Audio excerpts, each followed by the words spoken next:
हो गया। अगला जो टॉपिक है वो है विद्युत सेल, इलेक्ट्रिक सेल। ठीक, अब ये देखिए विद्युत सेल होता क्या है। सेल क्या करता है? जो विद्युत सेल होता है बस एक ही काम करता है, रासायनिक ऊर्जा को विद्युत ऊर्जा में कन्वर्ट करता है। ठीक, अगर हम सेल की बात करते हैं तो सेल दो प्रकार के होते हैं, एक प्राथमिक सेल होता है और एक द्वितीयक सेल होता है, सेकेंडरी जिसको सेल कहते हैं। प्राथमिक सेल जो होता है वो एक बार अगर पूरी तरह से डिस्चार्ज हो जाए, ठीक, डिस्चार्ज को हिंदी में निरावेशन कहते हैं, ठीक, और चार्जिंग को इंग्लिश में आवेशन कहते हैं। क्या कहते हैं? आवेशन। अगर हम चार्ज करते हैं तो उसको कहीं ना कहीं आवेश हम देते हैं, ठीक, और जब हम उससे धारा लेते हैं तो कहीं ना कहीं आवेश हम लेते हैं, और आवेश लेंगे जब धारा लेंगे तो उसको हम लोग कहेंगे डिस्चार्जिंग, ठीक, और आवेश या चार्ज करेंगे तो आवेशित करेंगे तो उसको हम लोग क्या कहेंगे? चार्जिंग। तो सेल दो प्रकार के होते हैं, एक होता है प्राथमिक, एक होता है द्वितीयक। जो प्राथमिक सेल जो होता है वो एक बार डिस्चार्ज हो जाने के बाद उसको पुनः चार्ज नहीं किया जा सकता। जैसे आपका टॉर्च का सेल है, घड़ी का सेल है, ये एक बार अगर खराब हो जाता है, डिस्चार्ज हो जाता है तो उसको चार्ज नहीं कर पाते हैं, तो वो होता है प्राथमिक सेल। ठीक, और जो द्वितीयक सेल होता है, सेकेंडरी जो सेल होता है, सेकेंडरी सेल अगर एक बार निरावेशित हो जाए, एक बार अगर पूरी तरह से डाउन हो जाए तो हम उसको पुनः चार्ज कर सकते हैं। ठीक, अगर पुनः चार्ज कर सकते हैं, रिचार्जेबल अगर है तो क्या होगा? द्वितीयक सेल होगा। अगर रिचार्जेबल नहीं है तो कौन सा सेल होगा? प्राथमिक सेल। ठीक, अर्थात सेल कितने प्रकार के होते हैं? दो प्रकार के। जिसको हम पुनः चार्ज कर लेंगे वो द्वितीयक, और जिसको पुनः चार्ज नहीं कर सकते हैं वो क्या होता है? प्राथमिक। ठीक, एक चीज मैंने बताया था कि धूप वगैरह में रखने पर क्या होता है? चालकता सेल की क्या हो जाती है? बढ़ जाती है। टेम्परेचर जब हाई होता है तो जो विद्युत अवघट्य जो सॉल्यूशन होता है, सॉल्यूशन की चालकता क्या हो जाती है? बढ़ जाती है। और देखोगे कि जो सेल जो चार्ज नहीं किए जा सकते उनको अगर धूप में रख दें तो उनकी चालकता बढ़ जाएगी, और कहीं ना कहीं वो विद्युत धारा कुछ अधिक देने लगते हैं। ठीक, तो यहाँ जो है वो है वैद्युत सेल। वैद्युत जो सेल जो होता है वो दो प्रकार के अर्ध सेलों से मिलकर के बना होता है। दो अर्ध, एक आधा सेल होगा, एक आधा सेल होगा, दोनों को अगर मिक्स कर देंगे, एक से जोड़ देंगे तो हमारा क्या बन जाएगा? वैद्युत सेल या विद्युत सेल। ठीक, अब विद्युत सेल में देखिए जो दोनों होते हैं, एक तो होगा एक प्लेट रहेगा, दूसरे में दूसरा प्लेट रहेगा, और दोनों प्लेटों को हम क्या करते हैं कि विलयन के द्वारा जोड़ देते हैं। ठीक, तो इसमें लिखिएगा सेल में विद्युत सेल यही है। ठीक, अब लिखिएगा विद्युत सेल, विद्युत सेल वह युक्ति, वह युक्ति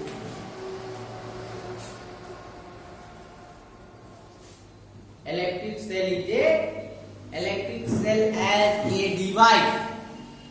युक्ति को हम लोग इंग्लिश में कहते हैं डिवाइस। क्या कहते हैं? डिवाइस।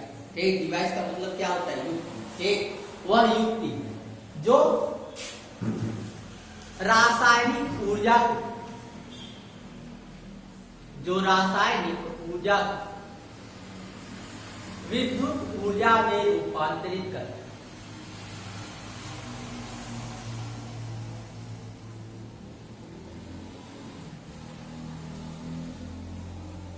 विद्युत ऊर्जा में रूपांतरित करता है।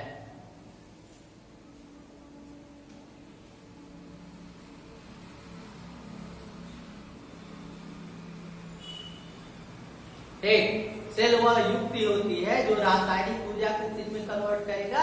विद्युत ऊर्जा। बशर्ते ये होता है, आप लोग जानिए कि अगर प्राथमिक सेल है तो रासायनिक ऊर्जा को विद्युत ऊर्जा में क्या करेगा? कन्वर्ट कर देगा। और जब रासायनिक ऊर्जा पूरी तरह समाप्त हो जाएगी तब वो विद्युत देगा? नहीं देगा, नहीं ना देगा, क्योंकि रासायनिक ऊर्जा को ये किस में कन्वर्ट करा? विद्युत ऊर्जा में। रासायनिक ऊर्जा अगर पूरी तरह समाप्त हो जाएगी तो वो फिर विद्युत ऊर्जा नहीं देगा। तो फिर हम करते क्या? अगर द्वितीयक सेल तो फिर हम क्या करते हैं? विद्युत ऊर्जा को फिर कन्वर्ट कर देते हैं रासायनिक ऊर्जा में। जैसे जब हम लोग चार्ज करते हैं, जैसे मान लो कि सेल से धारा ले, तो रासायनिक ऊर्जा किस में कन्वर्ट हुआ? विद्युत ऊर्जा। ठीक, अब जब सेल को हम लोग चार्ज करेंगे तो ये जो विद्युत ऊर्जा हम लोग दे रहे हैं, देते हैं ना चार्ज करने में हम लोग विद्युत ऊर्जा देते हैं, और जब देते हैं तो ये विद्युत ऊर्जा फिर किस में कन्वर्ट हो जाएगा? रासायनिक ऊर्जा। अब चार्ज हो गया, विद्युत ऊर्जा किस में कन्वर्ट हो गया? रासायनिक ऊर्जा में। अब फिर क्या करेंगे? रासायनिक ऊर्जा से हम विद्युत ऊर्जा प्राप्त करेंगे। ठीक, तो सिंपली सेल जो होता है वो एक प्रकार की ऐसी युक्ति है जो रासायनिक ऊर्जा को विद्युत ऊर्जा में कन्वर्ट करे, रूपांतरित। ठीक, अब सेल जो होते हैं उसके दो पार्ट होते हैं हर एक सेल। ठीक, एक जो कहलाता है वो अर्ध सेल है और दूसरा अर्ध सेल है। अर्ध मतलब आधा, आधा आधा सेल होते हैं हाफ। ठीक, तो अगला होगा इलेक्ट्रोड। क्या होता है? इलेक्ट्रोड दो प्रकार के होते हैं, एक एनोड होता है और एक कैथोड होता है। बताए थे ना, दो चीजें हमेशा रहती है, एक धन टर्मिनल होता है और एक ऋण टर्मिनल।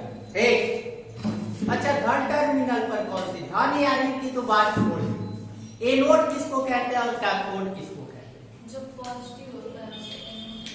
क्या क्या क्या? थोड़ा सा सही है। अब कहाँ पहुंचे हो?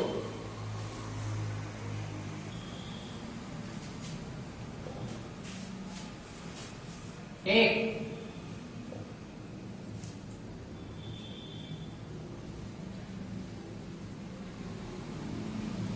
जानते हो इंस्ट्रूमेंट किया एक सेल बना करके, जो फर्स्ट सेल बना था, पहला सेल जानते हो कौन सा सेल था? Galvanic cell. गैल्वेनिक जो सेल था वो फर्स्ट टाइम बनने वाला सेल था, और वो जो सेल था वो प्राथमिक सेल। ठीक, और गैल्वेनिक सेल को बनाने के लिए Cu और Zn की दो छड़े दी, दो प्लेट थे, एक Cu का, एक कॉपर का था, एक जिंक का। ठीक, अब इलेक्ट्रोड क्या है? ठीक, अब यहां देखिए, यदि हम किसी धातु की छड़ को, यदि हम किसी धातु की छड़ को उसी धातु के लवण के विलयन में डुबो देते, उसी धातु के लवण के विलयन में डुबो देते। ठीक, तो उस धातु पर विलयन के सापेक्ष कुछ विभव उत्पन्न हो जाता है। ठीक, तथा इस युक्ति को हम लोग क्या कहते हैं? इलेक्ट्रोड कहते हैं। क्या कहते हैं? इलेक्ट्रोड। अब यहाँ देखो, मैंने कहा है कि यदि किसी धातु की छड़ को उसी धातु के लवण के विलयन, उसी धातु के लवण के विलयन डुबो दे, तो जो हमारी युक्ति प्राप्त होती है उसी को हम लोग क्या कहते हैं? इलेक्ट्रोड। ठीक, तो अब दो अलग अलग धातु लेंगे Cu, और Cu को किस में डुबाएंगे? कॉपर की अगर छड़ है तो उसको कॉपर सल्फेट में। ठीक, अगर जिंक की छड़ है तो जिंक सल्फेट में डुबो देंगे, दो अर्धसेल हो जाएंगे, और दोनों अर्धसेलों को हम लोग साल्ट ब्रिज, किसके द्वारा? साल्ट ब्रिज के द्वारा जोड़ देंगे, तो पूरा का पूरा हमको एक सेल मिल जाएगा। एक क्या मिलेगा? एक सेल।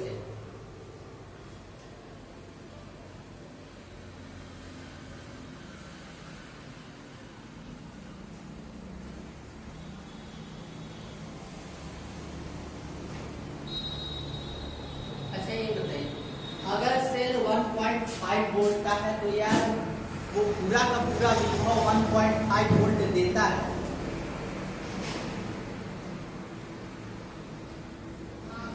हाँ, अच्छा चलिए चेक कर रहे हैं, देख रहे हैं। 3 सेल टॉर्च और हर एक सेल का विभव 1.5 वोल्ट, कितने वोल्ट का है? और जनरली जो हम लोग टॉर्च में सेल यूज करते हैं, घड़ी में लगाते हैं, एक छोटा वाला जो सेल होता है ना, वो सभी 1.5 वोल्ट के, कितने वोल्ट के होते हैं? 1.5 वोल्ट के। अब 1.5 वोल्ट का 3 सेल है आपके पास। ठीक, और जाहिर सी बात है सेलों को जब जोड़ते हैं तो श्रेणी क्रम में जोड़ते हैं, अर्थात एक सेल के ऊपर एक ऐसे लगाते चले जाते हैं ना, एक का प्लस दूसरे के माइनस से, फिर एक का प्लस दूसरे के माइनस से जुड़ता है। अब मान लीजिए 3 सेल मैंने आपको दे दिया, टोटल अगर विभव कहेंगे तीनों सेल का श्रेणी क्रम में जोड़ेंगे तो जो टोटल विभव होगा वो 4.5 होगा ना, 4.5 से वोल्ट का तीनों है। अब 4.5 वोल्ट का है पूरा का पूरा हमारा सेल 3 सेल, तो उसमें कितने वोल्ट तक का हम लोग बल्ब यूज कर सकते हैं? कितना? 4.5 वोल्ट? 4.5 वोल्ट का यूज ही नहीं करेंगे, क्योंकि जैसे ही हम उसको क्या करते हैं, सेल को जैसे ही वाई स्रोत से जोड़ते हैं, फिजिक्स में जाके पढ़ोगे, अभी बहुत सारे कंडीशन है, इसमें तो सेल कम है, इसमें केवल हम लोग सेल के अंदर होने वाली रासायनिक ऊर्जा को पढ़ेंगे। फिजिक्स में जाओगे, फिजिक्स में पूरा का पूरा एक चैप्टर है और सेल में प्राथमिक द्वितीयक सभी सेलों को उसी में पढ़ना है, ठीक। तो यहाँ इलेक्ट्रोड बता दे, अगर 4.5 वोल्ट का है, पूरा का पूरा हमारा 4.5 वोल्ट हो रहा है, अगर हम बल्ब यूज करेंगे तो 3.7 3.8 वोल्ट, कभी 4.5 वोल्ट का नहीं यूज करेंगे। और 4.5 वोल्ट का अगर यूज करेंगे ना तो बहुत डाउन चलेगा, बहुत धीमा, क्योंकि जैसे ही हम लोग बाह्य स्रोत से जोड़ते हैं तो जो टोटल वोल्टेज है वो वोल्टेज ड्रॉप होता है। क्या होता है? वोल्टेज ड्रॉप होता है। जैसे तुम लोग देखते होंगे, वोल्टेज ड्रॉप का मतलब वोल्टेज कम होने का कंडीशन कहाँ आता है? जैसे ही हम लोड डालते हैं, लोड ऊपर डालो वैसे वैसे वोल्टेज डाउन होता है। गांव में देखोगे कि अगर हो मान लो कि 10 घर है तो बिजली तेज आएगी, वही 100 घर अगर आ गया, वही ट्रांसफार्मर है हमारा, जाहिर सी बात है वोल्टेज डाउन जाएगा ना, क्योंकि लोड जहां हम डालेंगे उसका वोल्टेज क्या होगा? डाउन होगा। कार्य करने की क्षमता क्या हो जाती है? कम हो जाती है। जैसे इंजन है, फ्रिज चलाओ तो बड़ा स्पीड में चलता है, और जैसे ही लोड हम ऊपर डालते हैं वो क्या करता है? डाउन हो जाता है, स्पीड डाउन हो जाती है ना। उसी तरह सेल का भी है, सेम है।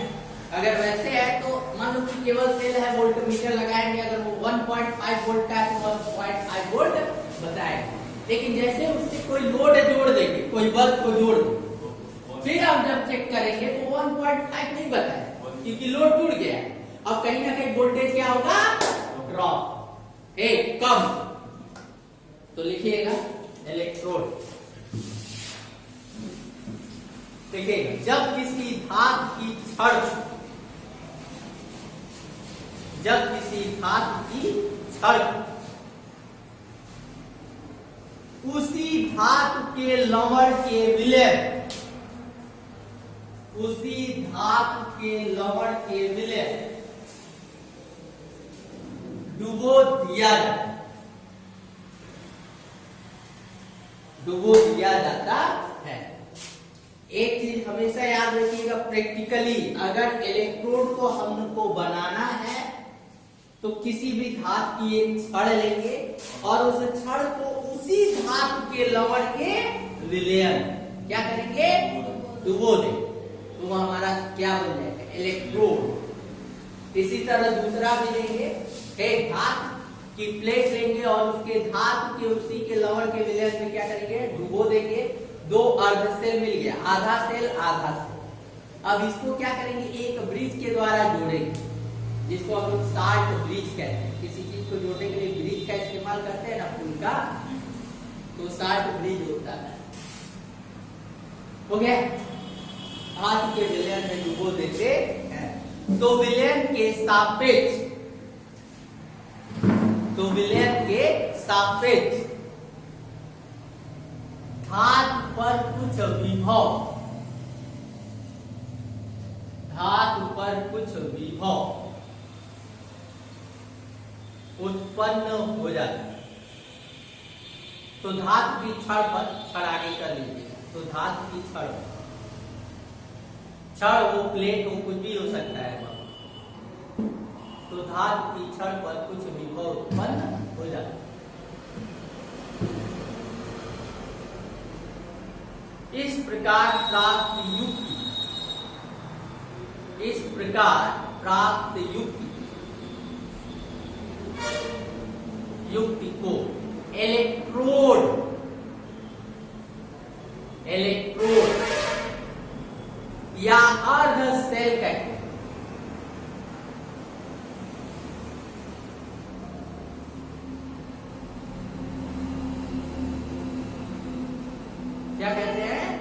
अर्ध सेल। ठीक, अब अर्ध सेल है और इलेक्ट्रोड है। इलेक्ट्रोड भी दो प्रकार के होते, एक इलेक्ट्रोड पर ऑक्सीकरण होगा और एक इलेक्ट्रोड पर क्या होगा, अपचयन होगा, क्योंकि सेल को बनाने के लिए दोनों क्रियाएं होनी जरूरी है। ठीक, तो आगे लिखिएगा, अगला जो हेडिंग रहेगा, टाइप्स ऑफ इलेक्ट्रोड या इलेक्ट्रोड के प्रकार। इलेक्ट्रोड के प्रकार।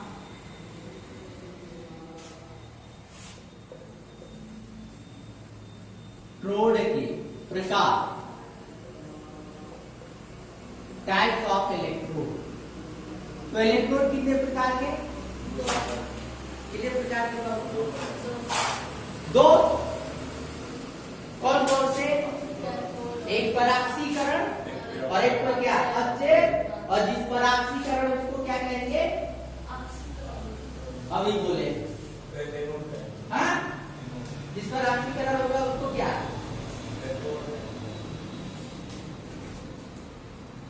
अभी क्या है, अभी बताए, जितना समझाया लेक्चर दिए कि हाँ क्या, कभी ध्यान से तो सुन तो लिया करो कि हाँ मेन पॉइंट जो है, जिस पर ऑक्सीकरण होता है उसको एनोड और जिस पर अपचयन होता है उसको कैथोड, वो चेंज होता रहता है। ठीक, तो इलेक्ट्रोड के प्रकार, टाइप्स ऑफ इलेक्ट्रोड।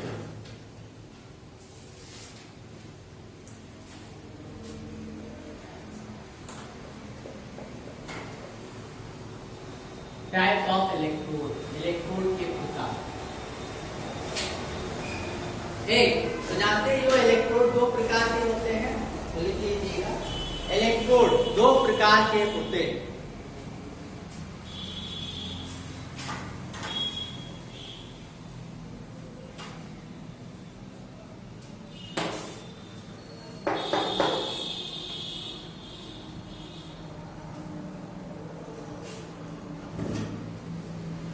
और एक चीज याद रखना बहुत, ये धन और ऋण जो है वो चेंज होता है। एक धारा देंगे, एक धन जो धन रहेगा एक ऋण रहेगा। धारा देंगे तो अगर धारा लेंगे तो धन वाला फिर ऋण हो जाएगा, ऋण वाला फिर धन हो जाएगा, चेंज हो जाते हैं टर्म। धन वाला ऋण का काम करने लगता है, ऋण का धन वाला। जानते हो क्यों होता है? उसका सिंपली समझो।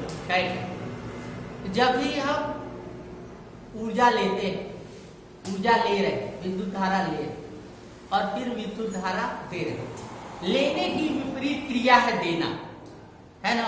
अपोजिट डायरेक्शन है कि नहीं? पहले हम विद्युत धारा ले रहे हैं और फिर हम दे रहे हैं, तो जाहिर सी बात है अपोजिट कार्य हो रहा है। तो जब अपोजिट कार्य अगर हम करेंगे तो जाहिर सी बात है जो टर्मिनल का प्लस और माइनस है वो भी क्या होगा, अपोजिट हो जाएगा ना, चेंज हो जाएगा। लेंगे तो तब दूसरा रहेगा और देंगे तो दूसरा हो जाएगा। ठीक, तो दो प्रकार के होते हैं। पहला एनोड, एनोड अभी इसका जानते हो पूरा मतलब,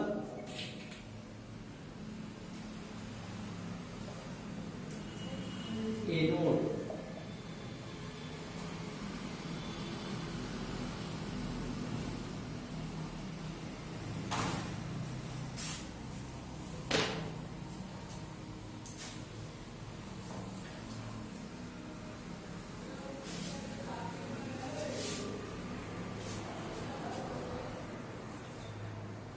हो गया एनोड। वह इलेक्ट्रोड जिस पर ऑक्सीकरण की क्रिया होगी, वह इलेक्ट्रोड जिस पर ऑक्सीकरण की क्रिया होती एनोड कहलाता है। एनोड कहलाता है।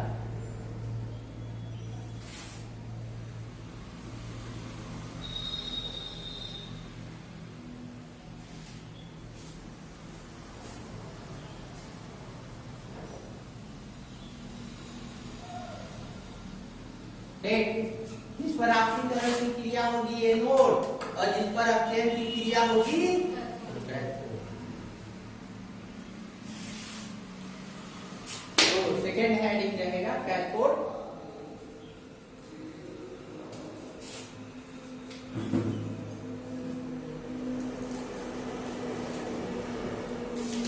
लिखिएगा वह इलेक्ट्रोड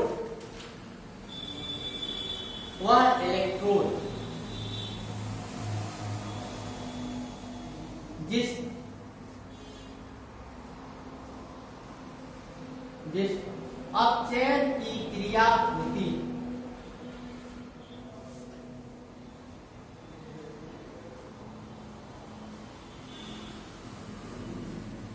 जिस पर अपचयन की क्रिया होती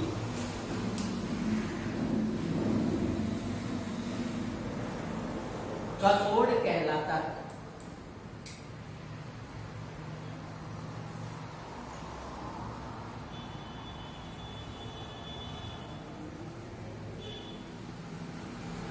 कहलाता है।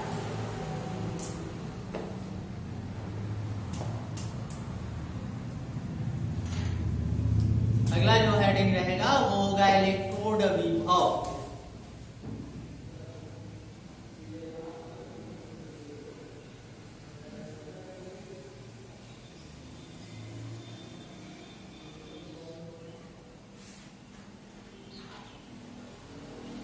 इलेक्ट्रोड विभव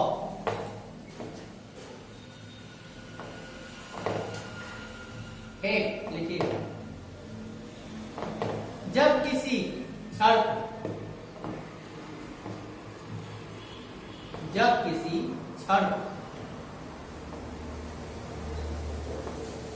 किसी और जब किसी क्षण को उसी धातु के लवण के विलयन डुबोया, और जब किसी क्षण धातु की क्षण को धातु जरूर है, जब किसी धातु की क्षण उसी धातु के लवण के विलयन, उसी धातु के लवण के विलयन डुबोया जाता है, डुबोया जाता है।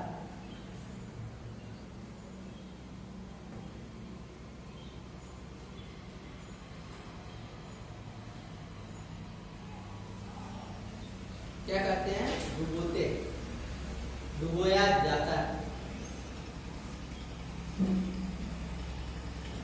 तो विलयन के सापेक्ष क्षण, तो विलयन के सापेक्ष क्षण कुछ विभव उत्पन्न हो जाता है, जिसे इलेक्ट्रोड विभव कहते हैं। एक बार फिर से देखिएगा, इलेक्ट्रोड में भी मैंने ये चीज लिख पाया और इसमें भी लिख पाया। इलेक्ट्रोड रहेगा तो उस युक्ति को इलेक्ट्रोड कहेंगे, ठीक। और जब भी किसी धातु की क्षण को उसी धातु के लवण के विलयन में डुबोएंगे तो विलयन के सापेक्ष उस धातु की क्षण पर क्या आ जाएगा? कुछ ना कुछ विभव आ जाएगा, और उसी विभव को हम लोग क्या कहते हैं? इलेक्ट्रोड विभव। अर्थात अगर दो इलेक्ट्रोड है तो दो विभव भी होंगे, दो इलेक्ट्रोड है तो दो इलेक्ट्रोड विभव। अर्थात दो इलेक्ट्रोडों को अगर जोड़ करके अगर सेल हम बनाते हैं, कैथोड और एनोड को जोड़ अगर सेल हम बनाते हैं तो उस पूरे सेल का विद्युत वाहक बल या विभव कितना होगा, कितने वोल्ट का होगा, कैसे निकालेंगे? एनोड का अपना एक अलग विभव है, कैथोड का अपना एक अलग विभव है, तो टोटल सेल का विभव, दोनों विभव को क्या करें? जोड़ दे। सिंपल सी बात है।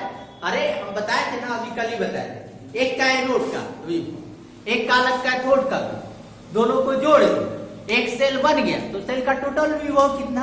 दोनों के योग के बराबर, ठीक। वही है अगला टॉपिक। आगे पैराग्राफ 3 से 3। किसी भी सेल को दो अर्ध सेलों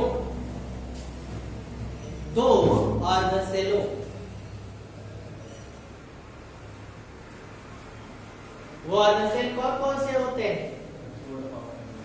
कौन कौन से? हाँ, दो अर्ध सेल, एनोड तथा कैथोड। आगे लिखिए, एनोड तथा कैथोड। सिंपल है, बहुत सिंपल है। प्रैक्टिकली सोचोगे और एक सेल बनाना है तो जाहिर सी बात है दो इलेक्ट्रोड जोड़ना है, और वो दोनों इलेक्ट्रोड ये नहीं है कि अगर एक एनोड है तो दूसरा भी एनोड ही हो, नहीं, एक एनोड होना चाहिए और एक कैथोड। दो इलेक्ट्रोडों एनोड तथा कैथोड को जोड़कर बनाया जाए, को जोड़कर बनाया जाए।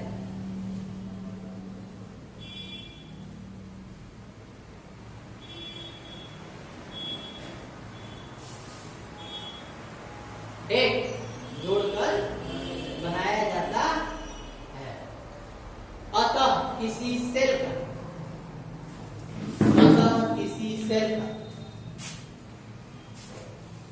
कुल विद्युत वाहक बल, वही समझना, विभवांतर या वोल्टेज एक, तो किसी सेल का कुल विद्युत वाहक बल। अब यहां देखिएगा, विद्युत वाहक बल को इंग्लिश में कहते हैं इलेक्ट्रोमोटिव फोर्स। क्या कहते हैं? Electromotive force. विद्युत इलेक्ट्रो, एक वाहक, मोटिव और बल इलेक्ट्रोमोटिव फोर्स। और इसको किससे इंडिकेट करते हैं? कैपिटल ई से। ये जानना, अगर फिजिक्स में जाते हो तो वहां दो चीजें आएंगी, एक आएगा ई और एक आएगा बी।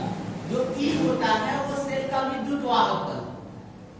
सेल का विद्युत वाहक बल का मतलब अगर कोई लोड हमने नहीं दिया है तो कितना वोल्ट होता है, और जाहिर सी बात है वही लिखा रहता है। लेकिन जैसे ही लोड जोड़ते हैं तो उसका जो वोल्टेज देने का है वो कुछ कम हो जाएगा, तो वो वहां ई नहीं रहे, तो वी क्या हो जाएगा? वी। समझे? ई जो होता है क्या है? ई जो सेल पर लिखा हो, ठीक। अगर 12 वोल्ट की बैटरी है तो उसका ई क्या होगा? 12 वोल्ट, ठीक। तो E cell equal to E anode plus E cathode. दोनों का विद्युत वाहक बल क्या होगा? जुड़ जाएगा, विभव जुड़ जाएगा।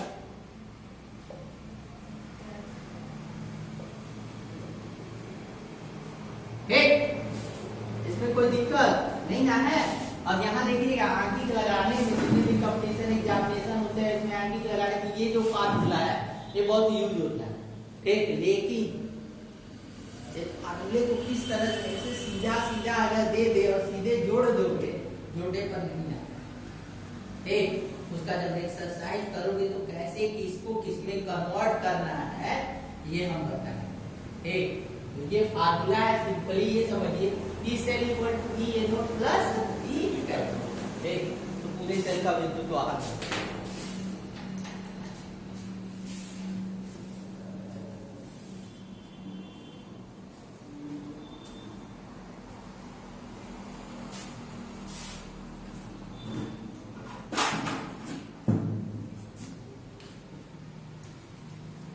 ई cell equal to E anode plus E cathode. अब फिर वहीं आते हैं जहां से टॉपिक मैंने स्टार्ट किया था, ठीक। मैंने पहले ही बताया कि जिस पर ऑक्सीकरण होगा वो एनोड और जिस पर अपचयन होगा वो कैथोड, और प्लस माइनस की यहाँ बात ही नहीं, ठीक। अब आते हैं, देखते हैं कब कौन सा प्लस बनेगा, कब कौन सा। मैंने दो क्रिया कहा है, एक तो धारा लेंगे तो कुछ और रहेगा और धारा लेंगे तो कुछ और हो जाएगा ना। किस तरह से ये चेंज होता है उसी को बस समझना है। तो लिखिएगा यहाँ जो है सेल के प्रकार, कितने प्रकार के सेल? दो, ठीक। दो तो सही है लेकिन नाम चेंज हो जाए। सेल के प्रकार, ये हेडिंग नहीं ना लिखा है। अब यहाँ देखो, केमिस्ट्री जितने भी सेल्स होते हैं उनको दो कैटेगरी में डिवाइड किया गया है। फिजिक्स वाला नहीं, अभी मैंने कहा है प्राथमिक और द्वितीयक में नहीं, ठीक। यहाँ हमको दो भाग में डिवाइड करेंगे और किसके अनुसार डिवाइड करेंगे, यहाँ धारा ले रहे हैं कि धारा दे रहे हैं। मैंने कहा है ना उसी पर डिपेंड करेगा कि कौन सा प्लस बनेगा कौन सा माइनस। पहला जो सेल होगा वो होगा विद्युत अपघटनी सेल। क्या होगा? विद्युत अपघटनी सेल। और विद्युत अपघटनी सेल में करते क्या, हम विद्युत धारा देते, क्या करते हैं, विद्युत धारा देते हैं। और इसका नाम विद्युत अपघटनी सेल क्यों पड़ा है? जैसे मान लो कि किसी चीज का अपघटन कराना है, क्या कराना है, अपघटन। एक अगर अपघटन कराना है तो जिस सेल का प्रयोग हम लोग करते हैं उसी सेल को हम लोग कहते हैं विद्युत अपघटनी सेल। जैसे तुम लोग जानते हो ना, अपघटन यानी टूटना, तोड़ना। एक अभी NaCl अगर आपको दे दिया जाए, नमक कहा जाए कि नमक में से क्लोरीन को अलग कर दीजिए और सोडियम को अलग, तब हम क्या करेंगे, कौन सा सेल यूज करेंगे, विद्युत अपघटनी सेल।